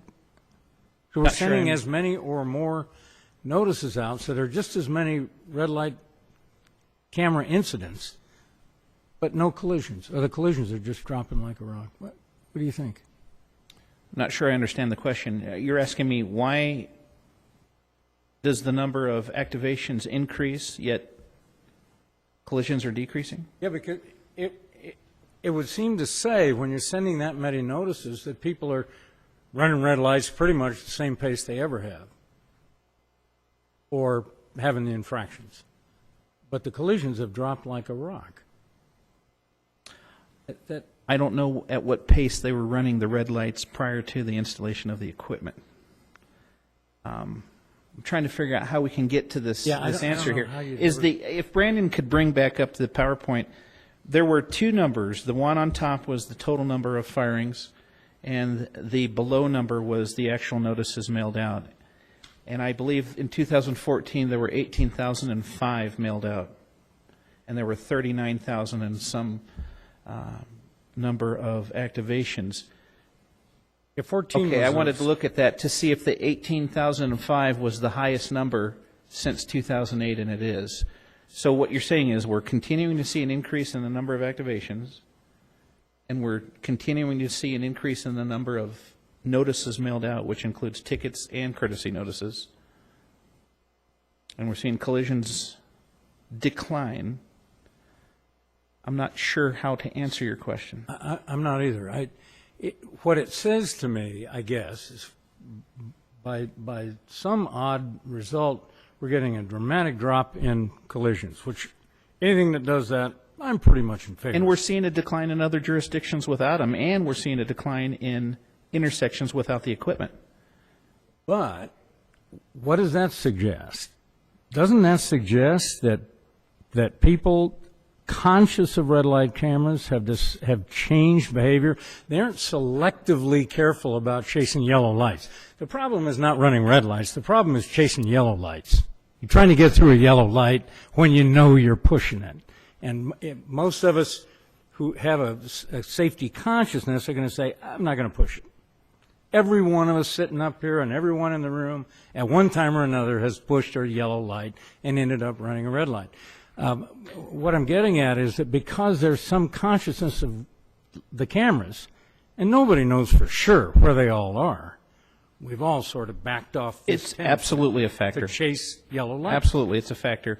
And without polling everybody in this city and getting their personal opinions of this, I can tell you personally it does affect my driving behavior in this city. It affects mine. It affects mine. I got to tell you, I don't care what the price of that red light ticket is. I don't care if it's $400 or $800. It doesn't matter, and I'm going to tell you why. Because I don't run red lights. And I'm not going to get a red light camera ticket. And if I get one, shame on me, I deserve to pay it. But that's why the price doesn't matter. If you don't run red lights, you don't even have to worry about the cameras. If you don't chase yellow lights foolishly, you don't need to worry about it. You know, we've heard constitutional arguments. The fact is, people sitting on this dais and out in that audience, speaking at the platform, we don't decide what's constitutional. We have a long-standing system in this country that says the court decides. And so far, they've decided. It's not a constitutional issue. It's not a privacy issue. You drive your car into a public intersection, you have no right or expectation to privacy. I'm sorry. You just don't. I don't, you don't, nobody does. If we don't like cameras at intersections, then what about cameras in banks? What about cameras in 7-Elevens where we're able to identify shooters and criminals and so on? I mean, I think all this, what bothers me the most is the opposition. I don't understand the opposition. The last line in every opposing argument that they never say, that never gets said, but it's there, I want to be able to run a red light free of charge. That's the bottom line of that opposing argument. And I just don't get it. I don't get it.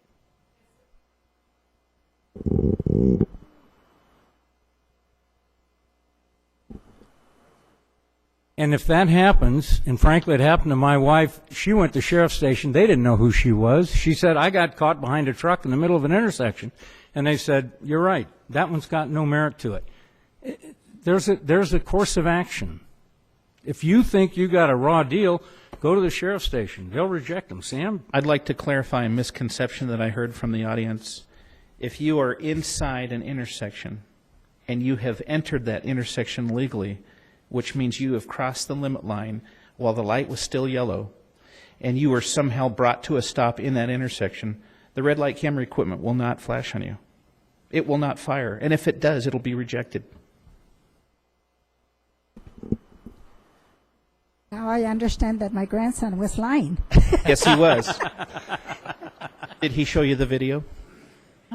This is not an easy decision for the council, and I get it. And I want to provide the data and the numbers, and the decision rests on you. Thank God it's not on me. Yeah. And I tell you, frankly, I think my outspokenness on red light cameras, along with BIA getting mad at me, was probably the reason I barely got elected last time. I suppose if we had election today, I'd get thrown out. The political pressure on this is intense, and it makes no sense to me. I mean, if you look at the data, if you look at the facts, how can you be opposed to this? I've said enough. Mayor Garcia, if I might. Sam, first of all, I appreciate you answering all my questions earlier. You, like us, you weren't here when this decision was originally made, and you kind of inherited this and have had to deal with it. As Doug mentioned, in 2010, I think we renegotiated the contract and got rid of several cameras. And I had the opportunity to be a part of getting rid of those cameras, but I have been a staunch opponent of cameras since I've been elected, and I'm not a fan of them today. But much like Mayor Cox had alluded to, just kind of doing his own poll, I went to Facebook. I said, hey, Victorville residents, people out there that like my page or don't like my page, tell me what you think. I have a former mayor commenting about how he's opposed to this. I have 13 other people opposed to it. I had one person out of almost 5,100 people reached, that were one person that was actually said, I've seen how it's prevented people from stopping. People who have not received a ticket are not in favor of this. People who have received a ticket are definitely not in favor of this. But I have plenty of people that have communicated, reached out to me, talked to me personally, made phone calls to me, and said, get rid of them, I don't like them. But I think the issue is not constitutional, whether it may be or may not be.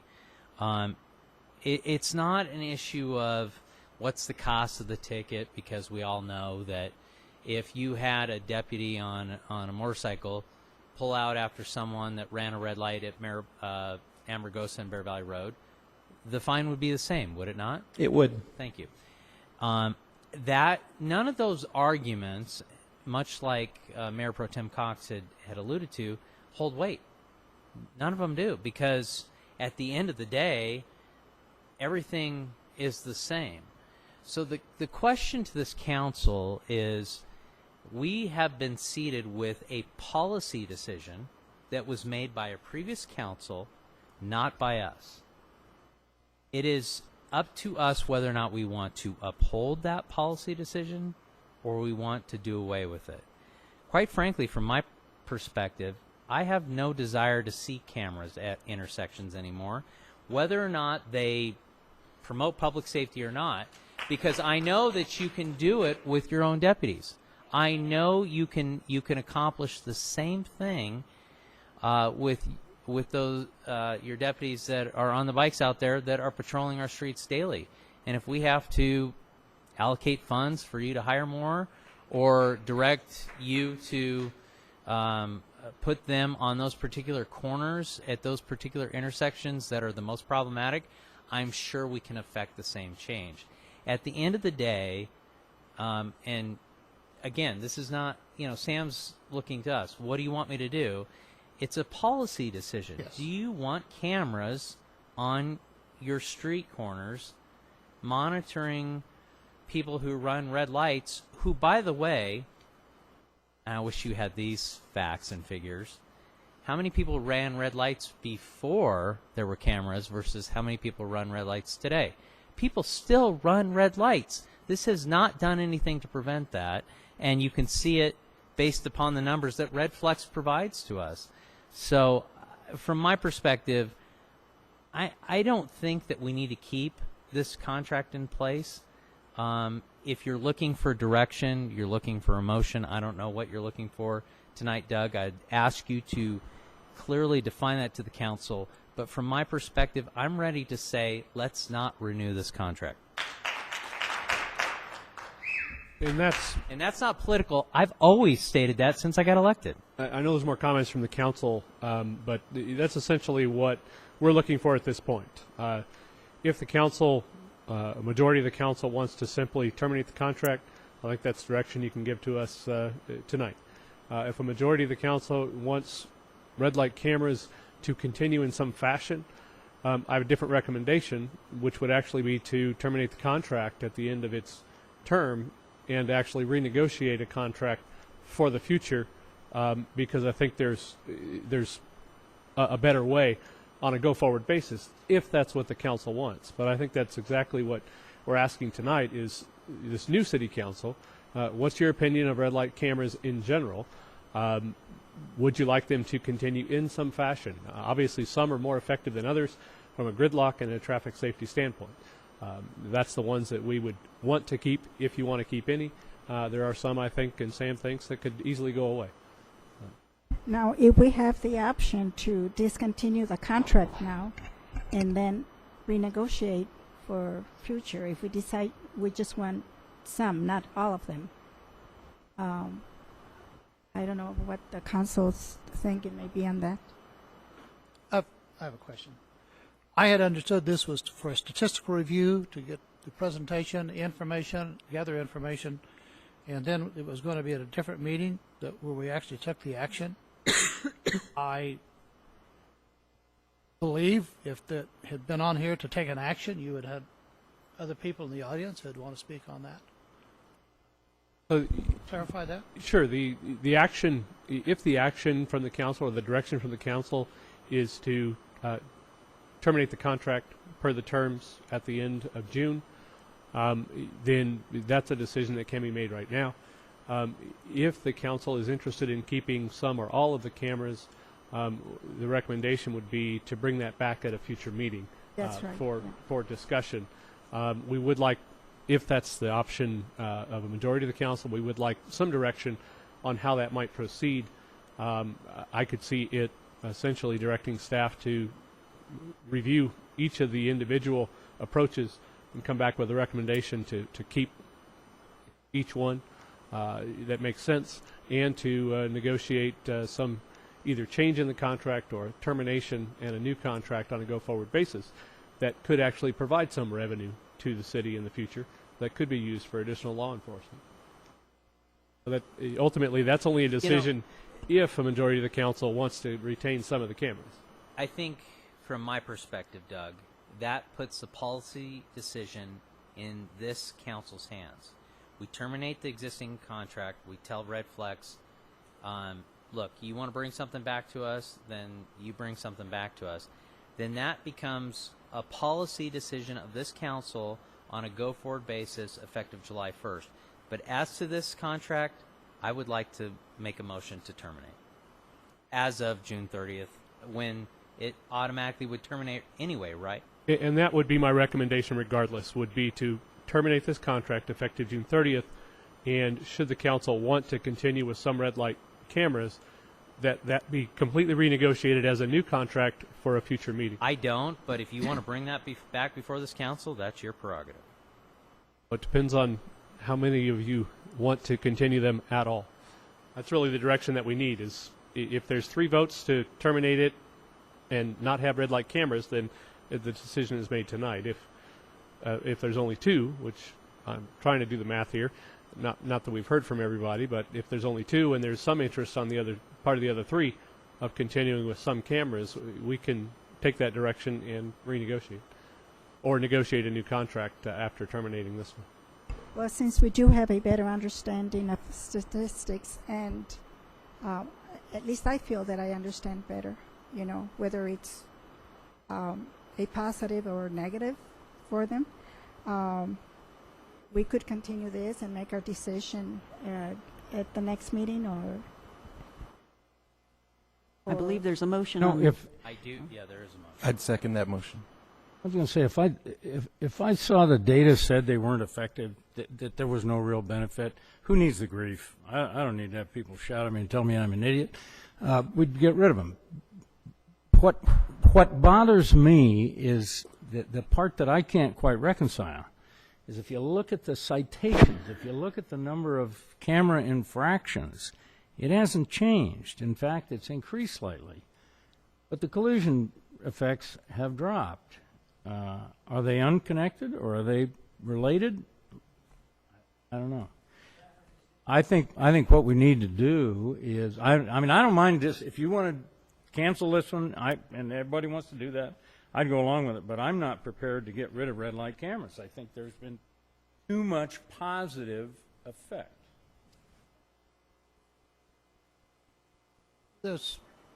Ma'am, you just interrupted. There is a motion and a second.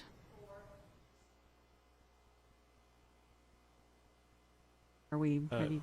Madam Mayor, let me step in for a moment. If I could ask that the audience please remain silent. The audience, the public has had a chance to speak. At this point, it's the council's turn to deliberate amongst themselves. The distractions of discussions with the audience is unprofessional, and it really is disruptive to the inner workings of the meeting. Thank you. Madam Mayor, you know, if the council wants to get rid of the red light camera contract, that's okay with me. I wasn't here when it went into effect, and the amazing thing is the accusations that have been made about city ripping people off, which they don't, and that they've rigged the cameras, which they can't, and that we've set the salaries, which they can't. It's amazing. If you went just upon facts on the matter, they don't hold any water. You know, people have decided they're for it or they're against it, and they're entitled to their opinion. As I said before, it's a safety issue. My concern, and again, if you want to eliminate them, I don't care. I'd vote for it. But we had on Armagosa and Bear Valley Road such gridlock that at different times we had to have 2 officers on motorcycles constantly working it, and once we went to red light cameras, we got rid of the gridlock. You get rid of the red light camera, we're going to have gridlock.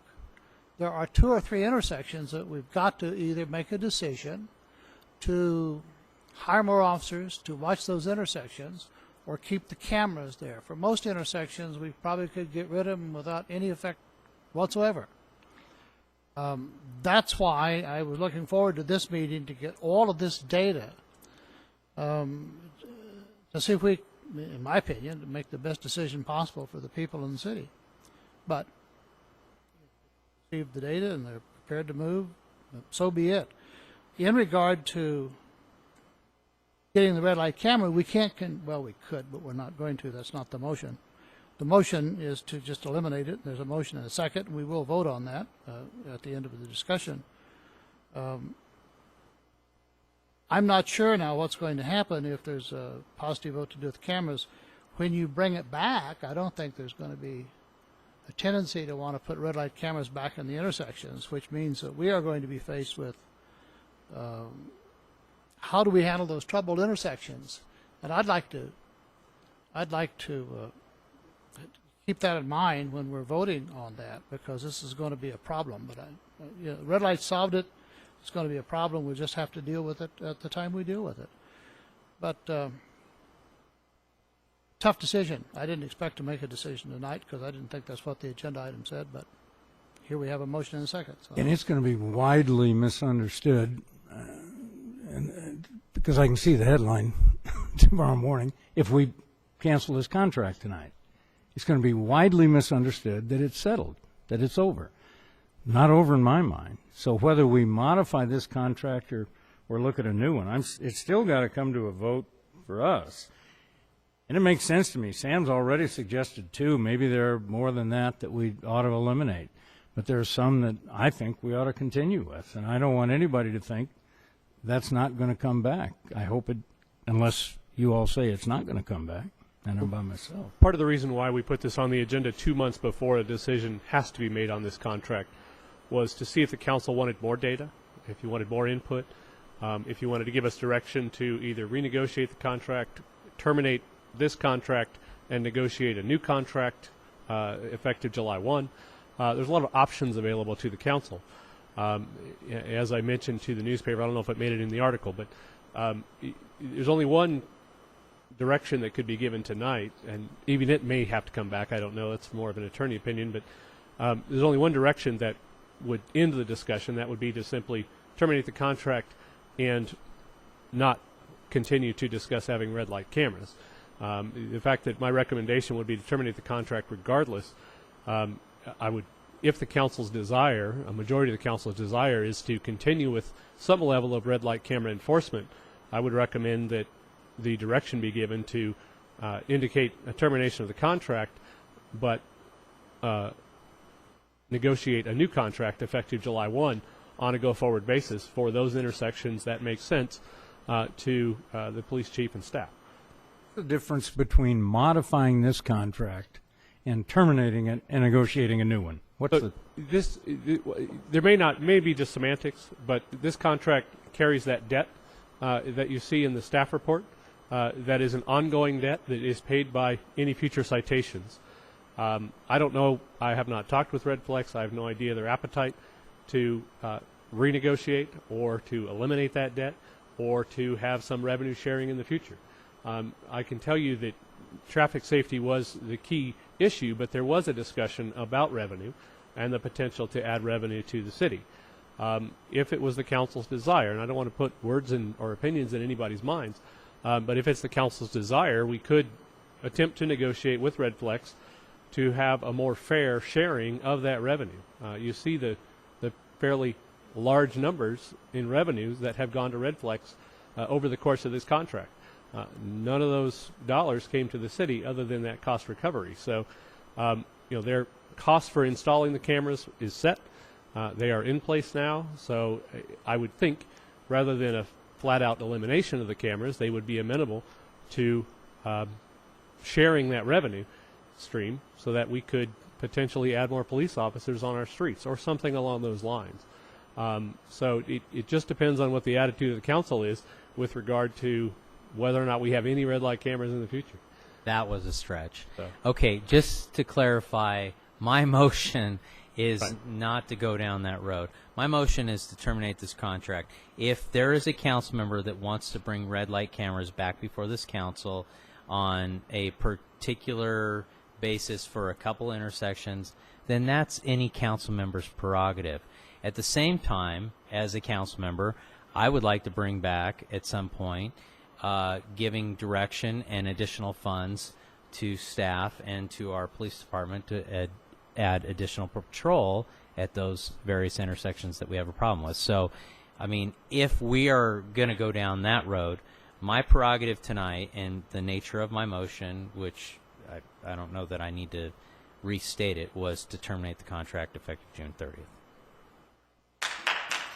I would just like to add a couple of things. When you look at this topic, when I first heard about it, I was told that 3 out of 4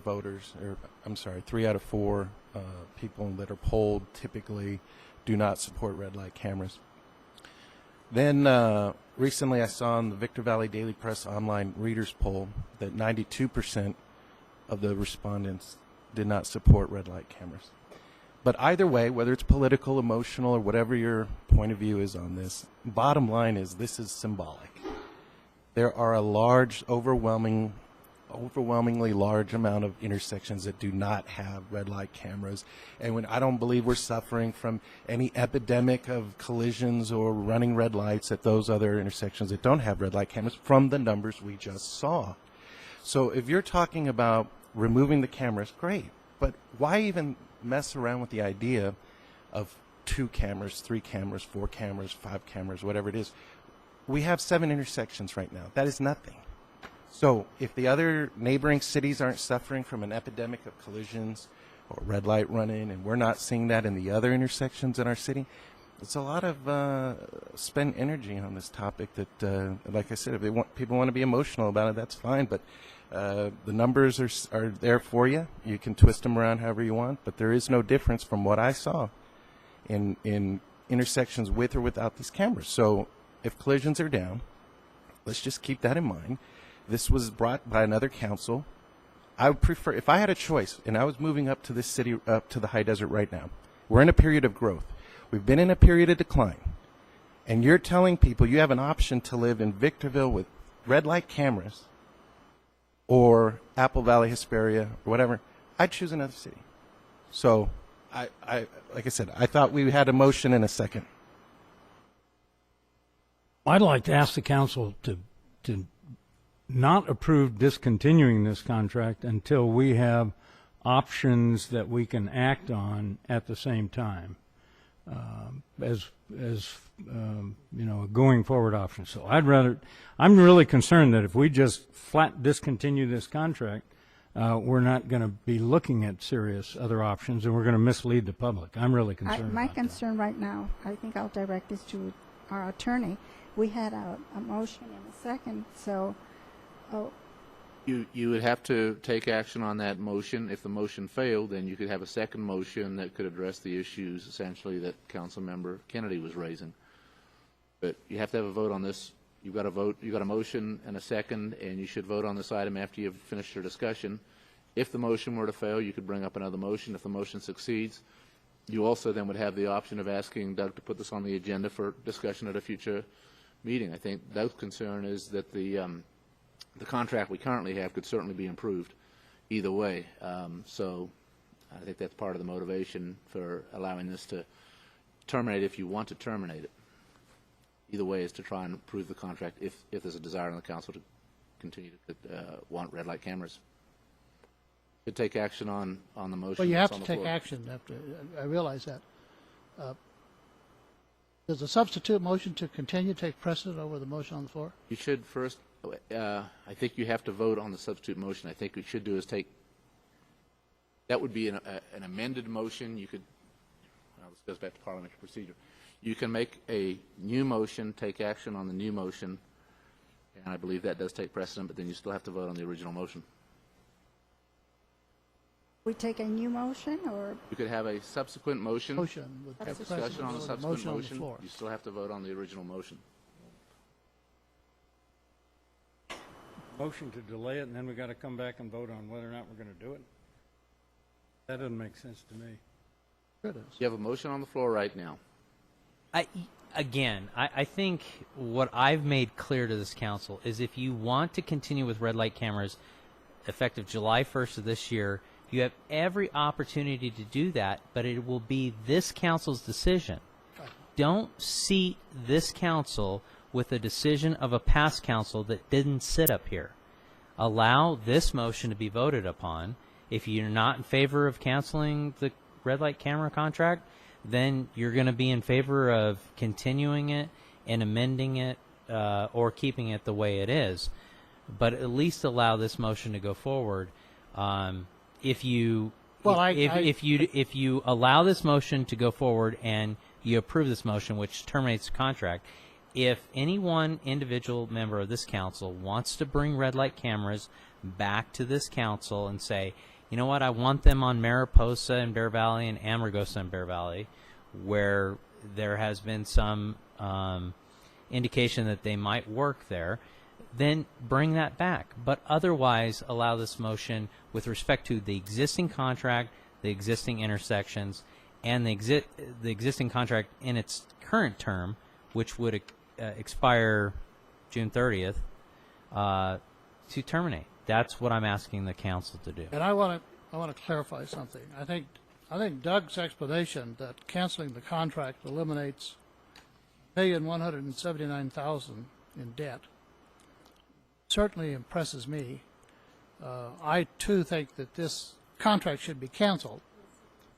I don't The only way I'd vote to bring it back is if the police chief recommended, not a council member. You have to deal on safety issues. So I was going to make a substitute motion that we include that, but there's no need to. I'm prepared to vote on the motion. So, Mayor Pro Tem Cox, just to clarify, I don't have any knowledge of whether or not Redflex would eliminate that debt. My only comment was that I think terminating the contract is preferable to trying to renegotiate it. Terminating it and entering into a new one, if a majority of the council would like to continue with some measure of red light cameras. well, but you clarified it that canceling this contract now eliminates the debt. It's not negotiable. It doesn't eliminate the debt. Canceling the contract now essentially eliminates the debt after June 30th of 2016 because there's a 12-month collection period that they continue to receive those citation receipts for 12 months following the termination of the contract. What I'm suggesting is that if a majority of the council wants to continue with red light cameras in some capacity, that you direct the staff to negotiate with Redflex now to terminate this contract and enter into a new contract effective July 1 that's more favorable to the city. It's a catch-22. I'm for eliminating this contract as it exists, but I wanted to be able to negotiate where the police chief thinks that we need him, but that motion doesn't allow this, so let's just vote on the motion. Madam Mayor, I'd call for the question. You can make a substitute motion. I'm asking that we call for the question and vote on the motion that I've presented. The motion's by Mr. McEachran and seconded by Mr. Negretti to terminate the contract as of June 30th. All those in favor? Aye. Aye. No. Opposed? Mr. Kennedy? Cox?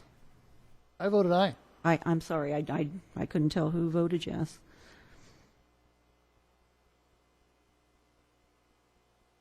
Mayor Garcia? Aye. Aye. Okay. So the motion carries with Mr. Kennedy voting no.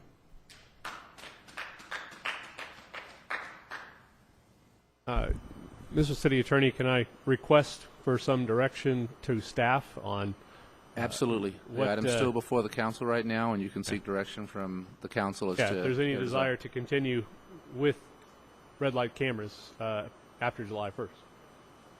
My preference would be for you and the chief to sit down and look at where you think they are effective and are a good idea and come back with that recommendation if you have it.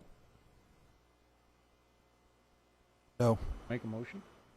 You could make that motion if you wanted to direct staff to bring that back. I don't think he does need to make that motion. If he wants to bring He it can back, direct it he too. has the prerogative. Right. That was my point. Well, any council member can bring anything back, and so I'm not going to take that away from you. If I wanted to bring back having Sam tell this council how he's going to address those particular intersections that are the most problematic, with putting deputies on bikes and pulling people over. I mean, if that's what's going to come back in the form of a red light camera, I want the same information with respect to having deputies on the streets. I mean, the council has a decision to make policy-wise whether or not we want to spend the money on officers, deputies on the street, or cameras. That's really what this comes down to.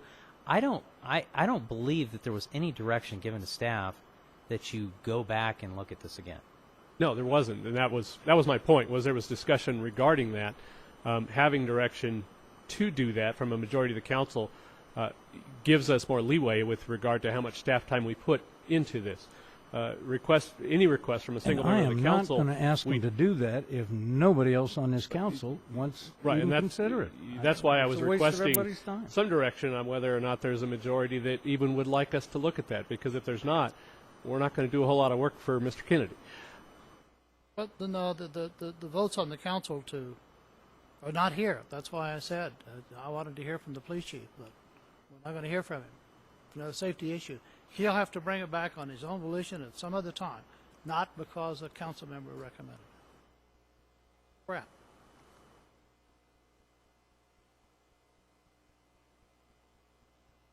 Okay, so then that's settled. Now we move on to D8, Mortgage Assistance Program, case number 09-01-05, ESCOTO.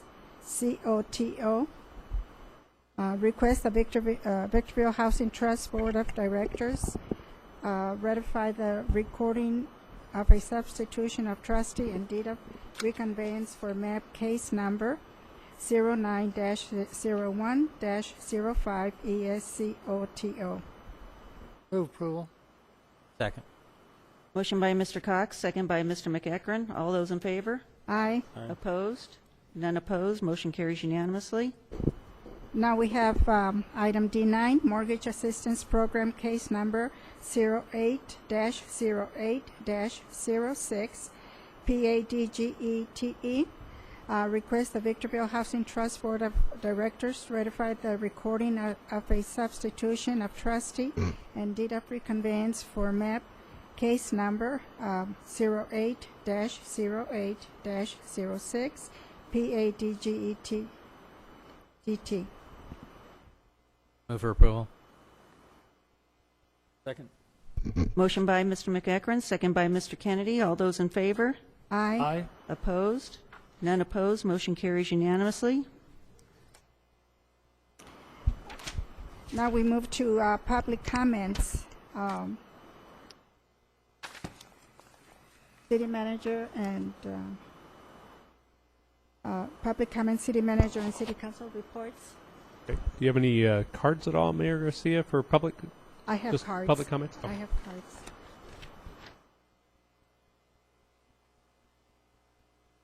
The first card that I have is Wade Piper.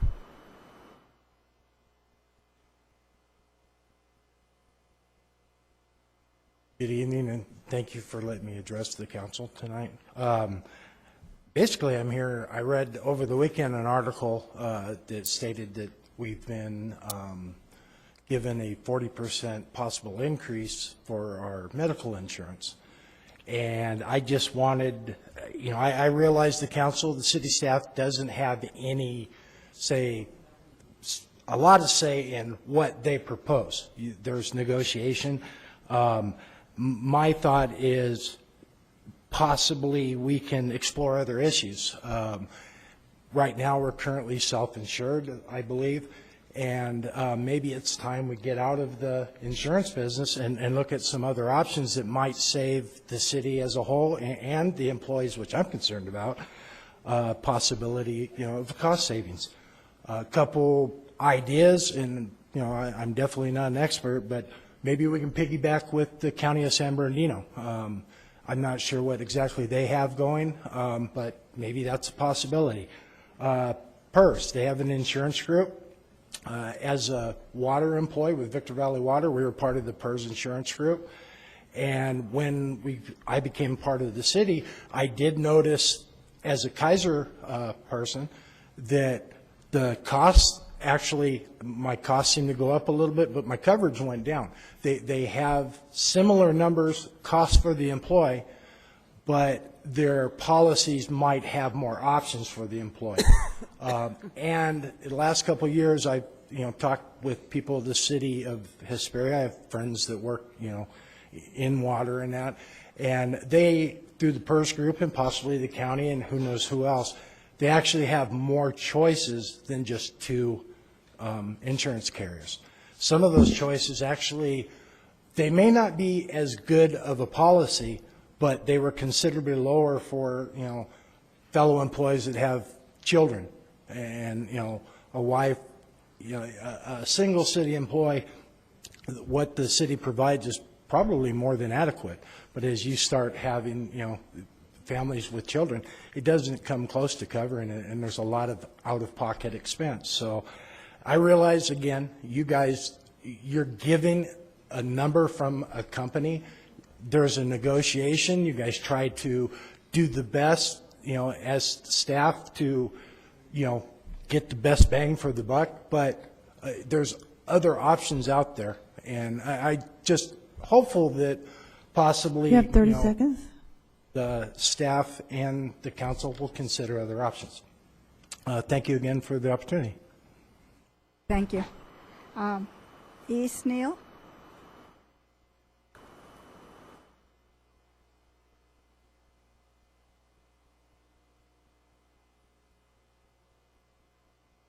I want to go back to the red light traffic comment you made, Mr. Kennedy. You said, and if you watch the video, I think it'll, maybe you misstated yourself, but you said that you really didn't care how big the fines were because you don't run red lights. And then previously, before that, you said everyone has chased yellow lights and everyone's ran a red light. So it kind of seemed contradictory of your previous statement. It's said that people are the most honest when in the face of death. In the case of death row inmates facing the death penalty, many are said to plead their innocence until their dying last breath. But many have chose to leave earth on a stranger note. Mr. French left with French fried. Mr. Apple left with baked apple. City Council, what is going to be your death statement when facing God and judgment? Mine hopefully be forgive me for my sins. This is Interim Foster Care Agency. This is Suki Singh's house. She runs the foster care for San Bernardino County, LA County. And if you go to the LA Times, it's affected here in Victorville. As a matter of fact, I helped those kids set up that site. It's called San Bernardino County 8. These were 8, Mr. Cox and Mayor, these were 8 children that resided in the city of Victorville and were homeless in foster care. That is, the red lights are going off. The red lights are way, way off. So I've hooked up with this attorney, L. Wallace Pate, and I heard her speak in the 90s. And she's an amazing woman. She's put more legislation. She's the one handling this law. So she says, E.T., she said, find me where the foster children go that are sexually abused.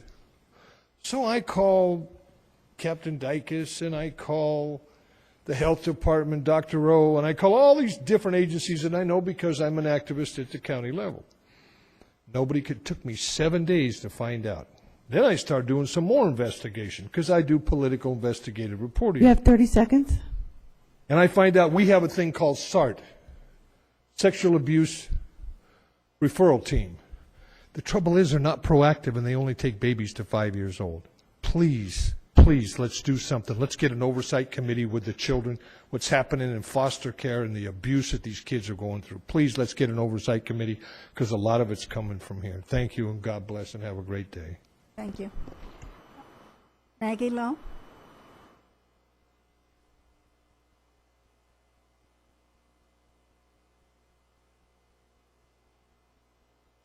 And good evening. A most special thank you to Mr. Negretti and Mr. McCachran. We're on the same page. I like that. Of course I'm going to like that. But let me address you, Mr. Kennedy, if you don't mind, sir. You made a comment earlier about you don't worry about red light cameras because you never run a red light. Well, I didn't bore you folks with the details of how that red light camera got blown that night by me. It was a rainy night, 11 o'clock. I'm getting home from work to find my toilet and my bathtub are backed up. My daughter didn't call me at work and said, okay, we got to get in the car and go to Walmart. Coming over the Bear Valley overpass, I had to make a judgment call, and it was this. The roads are a little bit damp, and that's when they're most dangerous. Do I want to, there's nobody, it's midnight now, there's nobody at the cross. Do I want to run the risk of sliding and possibly injuring my daughter and myself in my vehicle, or maybe somebody else, or do I want to blow that? I'm going to tell you straight out, I blew it, and I would do the same thing again under the same circumstance. It was an emergency. It was a judgment call on my part. So I don't know how many years you've been driving, but I guarantee you, you continue to drive long enough, and I would challenge each and every one of you, or I would ask, not challenge. I can't go anywhere in the city of Victorville, nowhere, without going on Bear Valley. And that's a nightmare. I have to time when I go to Walmart. I have to time when I go to the grocery store. I have to time if I'm going to Hesperia Road because I don't want to get caught up in that nightmare. But I will say this about the red light camera. If you're going southbound on the 15, exiting at Bear Valley, and you want to go west, I can't figure out why the light in front of me is green, when right around the corner at the next light at Amethyst, at Amargosa, it's red. There's your gridlock. If you want to prevent gridlock, all those lights got to be green all the way down in that couple blocks right there. Otherwise, you're going to have gridlock, whether you have that red light camera or not. So there's a lot more I could say, but I'll close with that. Thank you. Thank you. Those are all the cards that I have.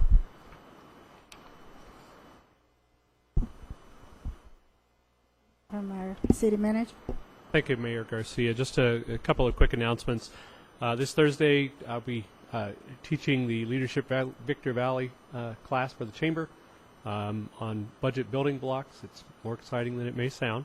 If any of you want to come and see that. And then also this Thursday at 2:30, Fitness in the Park ribbon cutting at Doris Davies Park for some new fitness equipment. Hopefully we'll see you all out there for that. And then a little bit of lead advance here. April 11th is our next community cleanup, where we'll have probably 700 or 800 or more volunteers helping clean up the vacant properties in the city, and invite you all to come out for that. But now's the time for businesses and community groups to sign up to be a part of that, and fill out the forms, get your free T-shirts, and come out and help clean up the city. That's all I have. Thank you. Any of the council members? John McGrady, did you want to mention our beautiful lunch we had today? Oh, thank you. I was actually looking forward to talking about that today. Councilmember Kennedy, Mayor Garcia, and I were fortunate enough to be the prize for a March of Dimes raffle that recently occurred. And we met today for lunch with 3 wonderful folks up here in the high desert, and really gave us an opportunity to talk to folks in the community, hear their concerns, talk about things we've done, things we plan on doing, and then share a little bit about ourselves. And I really did enjoy hearing about Mr. Kennedy and Mayor Garcia and just the folks we were with, because you don't get oftentimes with our busy schedules a chance for us all to get together for such a worthy cause. So any of those type events that come up in the future, I definitely plan to attend. Thank you.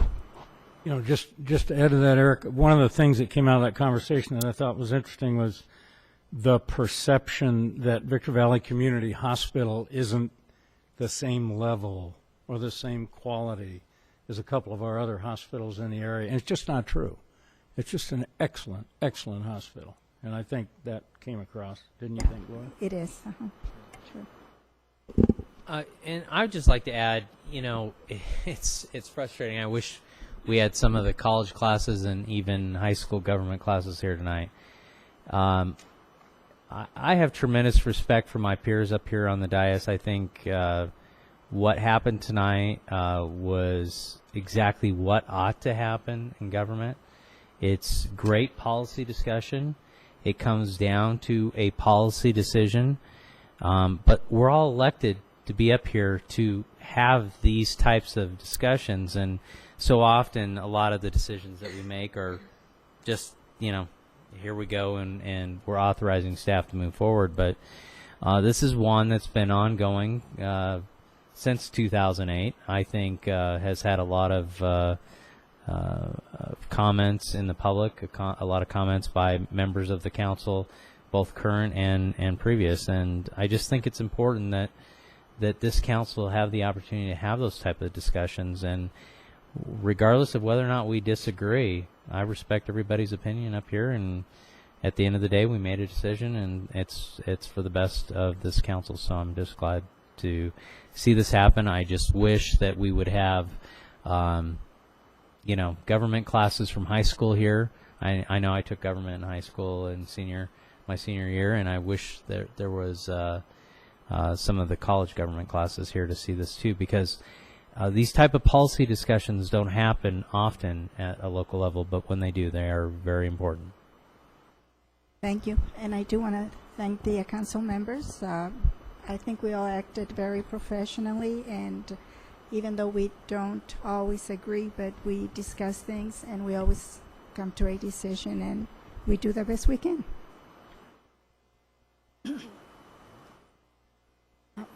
I don't believe we have anything else, so the meeting is adjourned.